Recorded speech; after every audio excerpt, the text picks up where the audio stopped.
Sumainyo ang Panginoon. At sumainyo.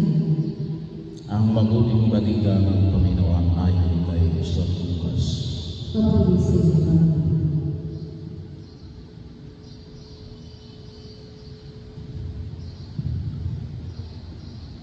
Noong panahon yun, sinabi ni Jesus sa mga Pariseo, may isang mayamang nagdahili ng mamahalin at saganan sa pagkain araw-araw.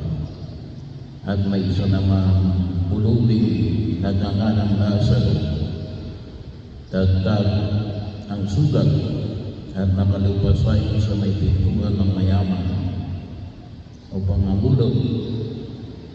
Kahit puno ng hulog mula sa hapag ng mayaman.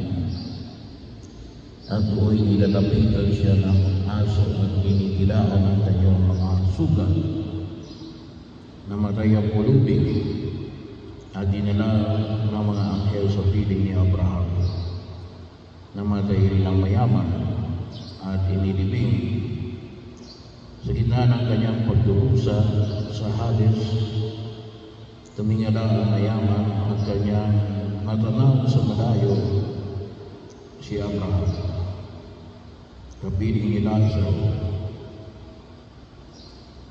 At sumigaw siya, Amang Abraham, mahabag po kayo sa akin. Butusan ninyo si Lazaro na isang sarsalubid ang dulo ng kanyang daliri. At palamigin ang aking ila sapagkat naghihirap ako sa apoy na ito. Ngunit sinabi sa kanya ni Abraham, Anak, alalahanin mo nagpasasaka sa buhay sa ibabaw ng lupa. At sila sa nagtiis sa harapan sa kahirapan.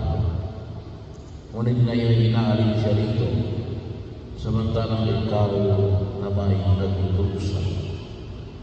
Higit sa lahat, inilagay sa pagitan natin ang isang malaking bangin upang ang mga narin ay hindi makapaliyan at ang mga nariyan ay hindi makapaliyan.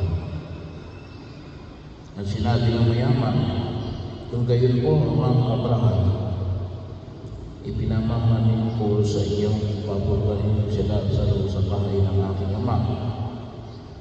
Sapagkat ako'y may 5 kapatid na lalaki.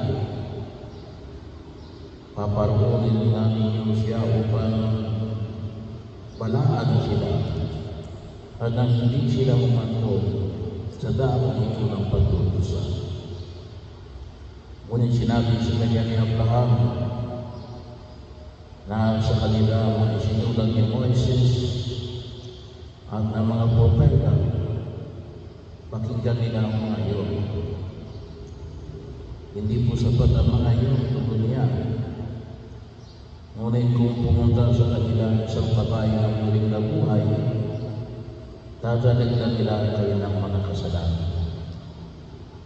Sinabi sa kanya ni Abraham, kung ayaw nilang pakita ang mga sinulat ni Moises at mga propeta, hindi rin nila paniniwalaan kahit ang isang babae na muling nabuhay. Ang mabuting balita ng Panginoon. Pinagpilihan